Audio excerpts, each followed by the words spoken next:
കാരണം ഇപ്പുറത്തു കൂട്ടിയിരിക്കുന്ന നോട്ടുകൾക്കും നാണയങ്ങൾക്കും മൂല്യങ്ങൾ നിശ്ചയിച്ചിരിക്കുന്നത് ഈ മനുഷ്യനാണല്ലോ. അപ്പോൾ മനുഷ്യന്റെ മൂല്യം എത്രയാണ്? മനുഷ്യന്റെ വില എത്രയാണ്? നമ്മൾ ആലോചിച്ച് നോക്കൂ. മനുഷ്യന്റെ വിലയും മൂല്യവും അറിയാത്തത് കൊണ്ടാണ് ഇന്ന് ഫിലസ്തീനിനെ ഇസ്രായേൽ ആക്രമിക്കുന്നത്, ഇറാഖ് ആക്രമിക്കപ്പെട്ടത്, അഫ്ഗാനിസ്ഥാൻ ആക്രമിക്കപ്പെട്ടത്, നമുക്കിടയിൽ പരസ്പരം കൊലപാതകങ്ങളും വഴക്കുകളും നടക്കുന്നത്. മനുഷ്യനാണ് ലോകത്തെ ഏറ്റവും വിലപിടിപ്പുള്ള, ഏറ്റവും അമൂല്യമായ സമ്പത്ത് എന്ന് ഖുർആൻ പഠിപ്പിക്കുന്നു. അതുകൊണ്ട് തന്നെ ഏറ്റവും വിലപിടിപ്പുള്ള വസ്തുവിനാണ് ലോകത്തെ മറ്റെല്ലാ വസ്തുക്കളും നിർമ്മിച്ചിരിക്കുന്നത്. എല്ലാ വസ്തുക്കളും മനുഷ്യന്റെ പുരോഗതിക്ക് തടസ്സമായിക്കൊണ്ട്, മനുഷ്യന്റെ ഉന്നമനത്തിന് വിഘാതമായിക്കൊണ്ട് ലോകത്ത് ഒരു ചെറിയ ജീവിയെ പോലും അല്ലാഹു ഉണ്ടാക്കിയിട്ടില്ല. എല്ലാം മനുഷ്യന്റെ നന്മയ്ക്ക് വേണ്ടി. വിശുദ്ധ ഖുർആനിലെ 31-ാം അധ്യായത്തിൽ 20-ാമത്തെ വചനം, അലം തറൂ അന്നല്ലാഹ സഖറ ലക്കും മാ ഫിസ് സമാവാതി വമാ ഫിൽ അർദ് വഅസ്ബഅ അലൈക്കും നിഅമഹു വാഹിറതൻ വബാത്തിന എന്ന് തുടങ്ങുന്ന വചനം. എന്താ ഇതിന്റെ അർത്ഥം? ഇസ്ലാം എങ്ങനെയാണ് പ്രകൃതിയെയും പ്രകൃതി വിഭവങ്ങളെയും നോക്കിക്കാണുന്നത് എന്ന് പഠിപ്പിക്കുന്നു. മനുഷ്യ, നിങ്ങൾ ചിന്തിക്കുന്നില്ലേ? ആലോചിക്കുന്നില്ലേ? ശാസ്ത്രീയമായി പഠിക്കുന്നില്ലേ? ആകാശങ്ങളിലും ഭൂമിയിലുമുള്ള മുഴുവൻ വസ്തുക്കളും രക്ഷിതാവ് അല്ലാഹു നിങ്ങൾക്ക് വേണ്ടി കീഴ്പ്പെടുത്തി തന്നിരിക്കുന്നു. സഖറ ലക്കും.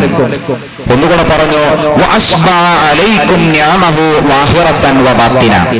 പ്രത്യക്ഷവും പരോക്ഷവുമായ മുഴുവൻ അനുഗ്രഹങ്ങളും റബ്ബ് നമുക്ക് വേണ്ടി വ്യാപിപ്പിച്ചു. ചിലത് പ്രത്യക്ഷമായിരിക്കും, മറ്റു ചിലത് പരോക്ഷമായിരിക്കും. ഒരു ഉദാഹരണം പറയാം.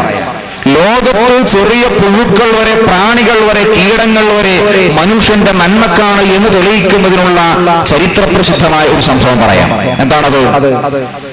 ലോകത്ത് ക്യൂബ എന്ന് പറയുന്ന ഒരു ചെറിയ രാജ്യമുണ്ട്. ഫിദൽ കാസ്ട്രോ ആയിരുന്നു അതിന്റെ നീണ്ട ഒരുപാട് വർഷങ്ങളോളമുള്ള ഭരണാധികാരി. ക്യൂബയെ ലോകത്തറിയപ്പെട്ടത് പഞ്ചാരക്കിണ്ണം, ലോകത്തിന്റെ പഞ്ചാരക്കിണ്ണം എന്ന പേരിലായിരുന്നു. ഏറ്റവും കൂടുതൽ ലോകത്ത് കരിമ്പ് ഉൽപ്പാദിപ്പിക്കുന്ന ഒരു രാജ്യമാണ് ക്യൂബ. ക്യൂബക്ക് അന്താരാഷ്ട്ര മാർക്കറ്റുകളിൽ സാമ്പത്തികമായ കെൽപ്പ് നേടിക്കൊടുത്തത്, സാമ്പത്തിക സുസ്ഥിരത നേടിക്കൊടുത്ത 2 ഉൽപ്പന്നങ്ങളായിരുന്നു. ഒന്ന് കരിമ്പ് ഉൽപാദനം, പഞ്ചസാരയുടെ കയറ്റുമതിയും, മറ്റൊന്ന് അവിടെ ഉണ്ടാക്കിയ ഒരു പ്രത്യേക ജൈവവളത്തിന്റെ കയറ്റുമതിയും. കുറച്ചു കഴിഞ്ഞപ്പോൾ ക്യൂബയുടെ സാമ്പത്തിക നില കുത്തനെ ഇടിഞ്ഞു. സാമ്പത്തിക പ്രതിസന്ധി ഉണ്ടായി. അവിടെ ഉണ്ടായിരുന്ന സാമ്പത്തിക ശാസ്ത്രജ്ഞന്മാർ ഇതിനെ സംബന്ധിച്ച് ആലോചിച്ചു, പഠിച്ചു. എന്തുകൊണ്ടാണ് നമ്മുടെ രാജ്യത്തിന്റെ ഈ സാമ്പത്തിക സുസ്ഥിരത ഇടിഞ്ഞു പോകുന്നത്?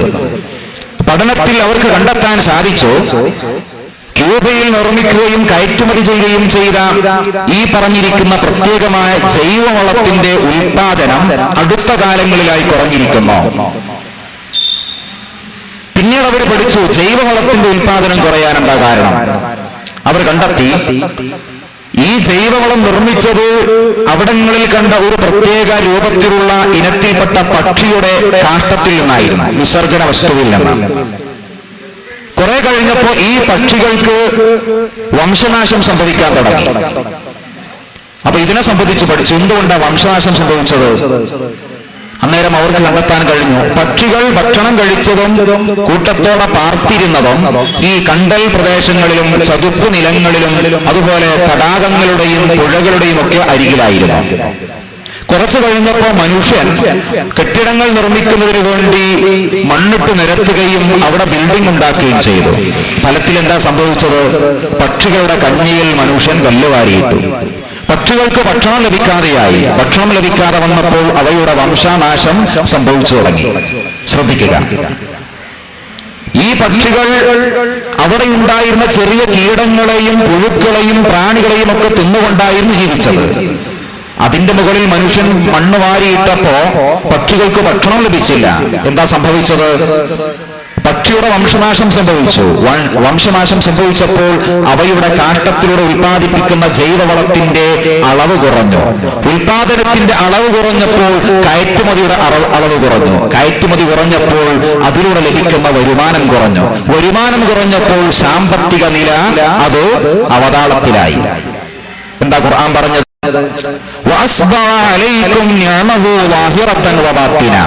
പ്രത്യക്ഷവും പരോക്ഷവുമായ മുഴുവൻ ഘടകങ്ങളെയും മുഴുവൻ വസ്തുക്കളെയും മനുഷ്യ നിന്റെ ഗുണത്തിനു വേണ്ടി പുരോഗതിക്ക് വേണ്ടി റബ്ബ് നിനക്ക് വേണ്ടി വിശാലപ്പെടുത്തി തന്നിരിക്കുന്നു, കീഴ്പ്പെടുത്തി തന്നിരിക്കുന്നു. ഒരു വ്യക്തിയുടെയല്ല, ഒരു സമൂഹത്തിന്റെയല്ല, ഒരു രാഷ്ട്രത്തിന്റെ തന്നെ സാമ്പത്തിക നില ഇടിഞ്ഞു വീണത് നമ്മൾ നിസ്സാരമായി കാണുന്ന ഈ പുഴുക്കളുടെയും പ്രാണികളുടെയും നാശത്തോടുകൂടി ആയിരുന്നു എന്ന് പറയുമ്പോൾ നമ്മൾ എന്ത് മനസ്സിലാക്കണം? ഞാൻ ഈ വിഷയം പറഞ്ഞു വന്നത് അന്ധവിശ്വാസങ്ങളെ ഖുർആൻ എങ്ങനെയാണ് നിർമ്മാർജ്ജനം ചെയ്യുന്നത്. ലോകത്തിലുള്ള മുഴുവൻ വസ്തുക്കളും മനുഷ്യ നിനക്ക് വേണ്ടി കീഴ്പ്പെടുത്തി എന്ന് ഖുർആൻ പറയുമ്പോൾ നമുക്ക് വേണ്ടി കീഴ്പ്പെടുത്തപ്പെട്ടിരിക്കുന്ന ഒരു വസ്തുവിന്റെ മുന്നിൽ നമ്മൾ കീഴ്പ്പെടാൻ പാടില്ല എന്ന ഒരു വലിയ പാഠം ഖുർആൻ നൽകുന്നു. അഥവാ ഖുർആനിലെ ഖലഖലക്കും വസഖറലക്കും എന്നീ രണ്ട് പ്രയോഗങ്ങളുടെ അർത്ഥവും ആഴവും മാനവ സമൂഹം ശരിക്കും മനസ്സിലാക്കിയിരുന്നുവെങ്കിൽ പ്രകൃതി വസ്തുക്കളെ വണങ്ങുന്ന വഴങ്ങുന്ന അവയുടെ മുമ്പിൽ സാഷ്ടാംഗം നമിക്കുന്ന പ്രവണത ലോകത്തുണ്ടാകുമായിരുന്നില്ല. നമുക്ക് വേണ്ടി സൃഷ്ടിച്ചതിന്റെ മുമ്പിൽ, നമുക്ക് വേണ്ടി കീഴ്പ്പെടുത്തിയതിന്റെ മുമ്പിൽ നമ്മൾ കീഴ്പ്പെടാൻ പാടില്ല എന്ന ഒരു വലിയ ചിന്തയാകുന്നു ഖുർആൻ ഇതിലൂടെ നൽകുന്നത്. ഒരു സമൂഹത്തിന് ആത്യന്തികമായി സംസ്കരണം ഉണ്ടാകണമെങ്കിൽ അവരുടെ ചിന്ത നേരത്തെ പറഞ്ഞിരിക്കുന്ന റബ്ബനാ മാ ഖലഖ്ത ഹാദാ ബാത്തില, ഞങ്ങളുടെ രക്ഷിതാവേ ഇതിനൊന്നും നീ വെറുതെ സൃഷ്ടിച്ചതല്ല, അതുകൊണ്ട് ഈ സൃഷ്ടിച്ചിരിക്കുന്ന സൃഷ്ടാവിനെ പൂർണ്ണാർത്ഥത്തിൽ ഉൾക്കൊള്ളുകയും മനുഷ്യന്റെ മനസ്സിലെ ചേട്ടങ്ങളും ചോദ്യങ്ങളും അർച്ചനകളും ഒക്കെ ആ റബ്ബിന് മാത്രം അർപ്പിക്കുകയും ചെയ്യുന്ന സന്ദർഭത്തിലാണ് സംസ്കരണവും സംസ്കാരവും ഒക്കെ പൂർണ്ണമാക്കുന്നത്. ലോകത്തൊരുപാട് സംസ്കാരങ്ങളുണ്ട്. ഈ സംസ്കാരങ്ങളിൽ നിന്ന് ഇസ്ലാമിക സംസ്കാരം വ്യതിരിക്തമായി നിൽക്കുന്നത് ഈ പറഞ്ഞ ഒരു പ്രധാനപ്പെട്ട ഘടകം കൊണ്ടാണ്. അന്ധവിശ്വാസങ്ങൾക്ക് ഇസ്ലാമിൽ യാതൊരുവിധ സ്ഥാനവുമില്ല. മറ്റൊന്ന്, ജീവിതത്തിൽ പ്രശ്നങ്ങൾ ഉണ്ടാകുമ്പോൾ എങ്ങനെ വിലയിരുത്തണം, എങ്ങനെ സമീപിക്കണം.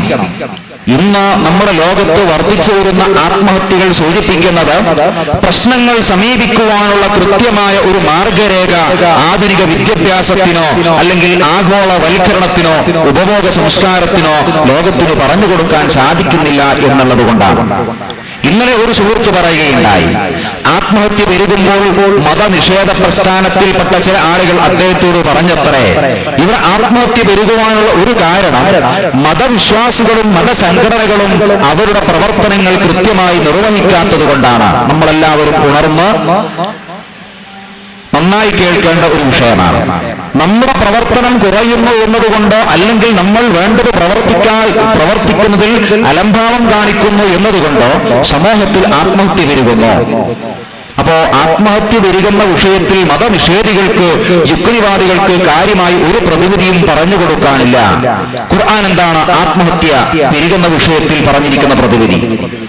സമൂഹത്തെ സംസ്കരിക്കുക മാത്രമല്ല, സംസ്കരണം നൽകുക മാത്രമല്ല, ഈ സമൂഹം ജീവിതത്തിൽ ഉണ്ടാകുന്ന ഏത് പ്രതിസന്ധിയിലും കാലിടറാതെ അടിപതറാതെ മുന്നോട്ട് പോകുവാനുള്ള ഒരു വലിയ ഉത്തേജനം കൂടെ ഖുർആൻ നൽകുന്നുണ്ട്. എന്താണത്? നമ്മൾ കാണുന്ന പരസ്യങ്ങൾ, സീരിയലുകൾ, അതുപോലെ സിനിമകൾ, ഇതൊക്കെ നമ്മുടെ മനസ്സിൽ ബാക്കി വെച്ചത് എന്താണ്? എന്ത് ലഭിച്ചാലും മതി വരാത്ത ഒരു ചിന്താഗതിയാണ്. എത്ര ലഭിച്ചാലും മതി വരുന്നില്ല. അത്യാഗ്രഹങ്ങളുടെ മനസ്സാകുന്നു ഇവയൊക്കെയും ബാക്കിയാക്കിയത്. എന്നാൽ ഖുർആൻ നൽകിയതോ? പരസ്യങ്ങൾ നമ്മുടെ ജീവിതത്തിൽ വരച്ചിരിക്കുന്ന ചിത്രം ജീവിതമെന്ന് പറഞ്ഞാൽ സുഖത്തിന്റെയും ആഹ്ലാദത്തിന്റെയും ആഡംബരത്തിന്റെയും എങ്കിൽ ഖുർആൻ വരച്ചിരിക്കുന്ന ഒരു ചിത്രമുണ്ട്, ജീവിതത്തിന്റെ പച്ചയായ ചിത്രം. എന്താണ് ചിത്രം? വിശുദ്ധ ഖുർആനിലെ 2-ാം അധ്യായത്തിലെ 155, 156 വചനങ്ങളിൽ കാണാൻ സാധിക്കും. ആത്മഹത്യ ഏറെ പെരുകിക്കൊണ്ടിരിക്കുന്ന ഈ കാലഘട്ടത്തിൽ നമ്മൾ ഗ്രാമാന്തരങ്ങളിൽ വലിയ അക്ഷരങ്ങളിൽ എഴുതി വെക്കേണ്ട ഖുർആനിലെ ഒരു വചനമാണിത്. വലനബിലുവന്നകും ബിശൈഇൻ മിനൽ ഖൗഫി വൽ ജൂഅ വനഖ്സിൻ മിനൽ അംവാലി വൽ അൻഫുസ് വസ്സമറാത് വബശ്ശിരിസ് സ്വാബിരീൻ അല്ലദീന ഇദാ അസ്വാബതുഹും മുസീബ ഖാലൂ ഇന്നാ ലില്ലാഹി വ ഇന്നാ ഇലൈഹി റാജിഊൻ. എന്താണ് യഥാർത്ഥത്തിൽ ഈ പറഞ്ഞിരിക്കുന്നത്? വിശ്വാസികളായ നമ്മൾ പരീക്ഷണങ്ങൾ ഉണ്ടാകുമ്പോൾ, ദുരന്തങ്ങൾ ഉണ്ടാകുമ്പോൾ അടിപതറുന്നില്ല. കുറച്ചു മുൻപ് കേരളത്തിൽ നടക്കുന്ന ആത്മഹത്യയുടെ കണക്കെടുത്തിരുന്നു. ഏറ്റവും കുറവ് നമ്മുടെ ഈ മലപ്പുറം ജില്ലയിലാണ് എന്ന് പറയുന്നു. ഞാൻ വരുന്നത് വയനാട് ജില്ലയിൽ നിന്നാണ്. വയനാട് ജില്ല കേരളത്തിലെ ഏറ്റവും ചെറിയ ജില്ലകളിൽ ഒന്നാണ്. പക്ഷെ ആത്മഹത്യയുടെ വിഷയത്തിൽ ഏറ്റവും മുന്നിൽ നിൽക്കുന്നു. അത് ഇന്ത്യയിൽ നിന്ന് മാത്രമല്ല, ബ്രിട്ടൻ പോലുള്ള, ഫ്രാൻസ് പോലുള്ള, ഓസ്ട്രേലിയ പോലുള്ള, അമേരിക്ക പോലുള്ള വിദേശ രാജ്യങ്ങളിൽ നിന്ന് വരെ ആയിരക്കണക്കിന് വിനോദസഞ്ചാരികൾ വയനാട്ടിലേക്ക്, നമ്മുടെ കേരളത്തിലേക്ക് വന്ന് വിനോദം ആസ്വദിച്ചു പോകുന്നു. പക്ഷേ ഇവർക്ക് വേണ്ടി വിനോദ കേന്ദ്രങ്ങൾ പടുത്തുയർത്തിയ നമ്മളിപ്പോഴും വിഷാദ രോഗത്തിലാണ് കഴിയുന്നത്. നമ്മുടെ നാട്ടിൽ പെരുകിക്കൊണ്ടിരിക്കുന്ന ആത്മഹത്യകൾ നമ്മുടെ മനസ്സിൽ ബാക്കിയായിരിക്കുന്ന വിഷാദ രോഗത്തെ വിളിച്ചറിയിക്കുന്നു. ഖുർആൻ പഠന ക്ലാസിന്റെ സംഗമം നടക്കുന്ന ഈ സന്ദർഭത്തിൽ മാനവ സമൂഹം എത്തിപ്പെട്ടിരിക്കുന്ന ഈ വിഷാദ രോഗത്തിനെ ഖുർആൻ എങ്ങനെ നോക്കിക്കാണുന്നു എന്ന് പറയാതെ പോകുന്നത് ശരിയാകുമോ? ഖുർആൻ പറയുന്നു, ജീവിതമെന്ന് പറഞ്ഞാൽ ആസ്വദിക്കാനല്ല. ഖുർആൻ അടിസ്ഥാനം തന്നെ തീർക്കുകയാണ്. പരസ്യങ്ങൾ ഉണ്ടാക്കിയ, ആഗോളവൽക്കരണം ഉണ്ടാക്കിയ ചിന്താഗതിയെ ഖുർആൻ അടിത്തറയിൽ തന്നെ മാറ്റിക്കളയുന്നു. ജീവിതമെന്ന് പറഞ്ഞാൽ ക്ഷമിക്കാനുള്ളതാണ്. ജീവിതം ക്ഷമിക്കുവാനും സഹിക്കുവാനുമുള്ളതാണ്.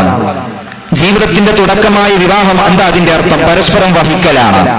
ഒരു ഭാരം നമ്മുടെ തലയിൽ വഹിച്ചു കൊണ്ടുപോകുമ്പോൾ അത് ഉദ്ദേശിച്ച സ്ഥലത്ത് എത്താൻ എത്ര ക്ഷമ ആവശ്യമാണ്. ക്ഷമിക്കാത്തവർക്ക് ഭാരം വഹിക്കാൻ കഴിയില്ല. ക്ഷമിക്കാത്തവർക്ക് ജീവിതത്തിലെ പ്രതിസന്ധിയിൽ പിടിച്ചു നിൽക്കാൻ കഴിയില്ല. ഖുർആൻ ജീവിതത്തിന്റെ ചിത്രം വരച്ചു. പരീക്ഷണങ്ങളെ കൊണ്ട് നിറഞ്ഞത്. എന്താ പരീക്ഷണം? അത് വലനബിലുവന്നകും ബിശൈഇൻ മിനൽ ഖൗഫ്, ഭയം കൊണ്ട് പരീക്ഷിക്കും. അഥവാ മാനസിക മേഖലയിലെ പരീക്ഷണം. ഇന്ന് സമൂഹം മാനസിക സങ്കീർണതകൾ, മാനസിക പിരിമുറുക്കങ്ങൾ ഏറെ അനുഭവിക്കുകയാണ്. പിന്നെയോ വനഖ്സിൻ മിനൽ അംവാലി വൽ അൻഫുസി വസ്സമറാത്ത്, പഴങ്ങളിൽ, കൃഷികളിൽ, കാർഷിക മേഖലയിൽ ആത്മഹത്യ നമ്മൾ വായിക്കുന്നു. അതുപോലെ തന്നെ രോഗങ്ങളെ കൊണ്ട് എല്ലാ മേഖലയിലും പരീക്ഷിക്കും. ഇങ്ങനെ പരീക്ഷണം ഉണ്ടാകുമ്പോൾ അതിനെ അതിജീവിക്കണമെങ്കിൽ എന്ത് വേണം? ഉപശ്ശിരി സ്വാബിരിൻ, ക്ഷമാലുക്കളായ ആളുകൾക്ക് മുഹമ്മദ് നബിയെ സന്തോഷ വാർത്ത അറിയിക്കുക. മറ്റൊന്ന്, പരീക്ഷണം ഉണ്ടാകുമ്പോൾ ക്ഷമിക്കണമെന്ന് പറയുന്നു. എന്നാൽ എങ്ങനെയാണ് ക്ഷമയുണ്ടാകുന്നത്? അതും ഖുർആൻ പഠിപ്പിച്ചു. പരീക്ഷണത്തിൽ അടിപതറാതെ മുന്നോട്ട് പോകാൻ എങ്ങനെയാണ് നമ്മൾ ജീവിതത്തിൽ നോക്കിക്കാണേണ്ടത്? ഖുർആൻ പറയുന്നു, അല്ലദീന ഇദാ അസ്വാബത്തുഹും മുസീബ ഖാലൂ ഇന്നാ ലില്ലാഹി വ ഇന്നാ ഇലൈഹി റാജിഊൻ. ജീവിതത്തിൽ പരീക്ഷണങ്ങൾ ഏറ്റുവാങ്ങേണ്ടി വരുമ്പോൾ വിശ്വാസികൾ അതിനെ അടിപതറാതെ മുന്നോട്ട് കൊണ്ടുപോകുവാൻ സ്വീകരിക്കുന്ന സമീപന ശൈലി ഇന്നാ ലില്ലാഹി വ ഇന്നാ ഇലൈഹി റാജിഊൻ. തീർച്ചയായും ഞങ്ങൾ അല്ലാഹുവിനുള്ളവരാണ്,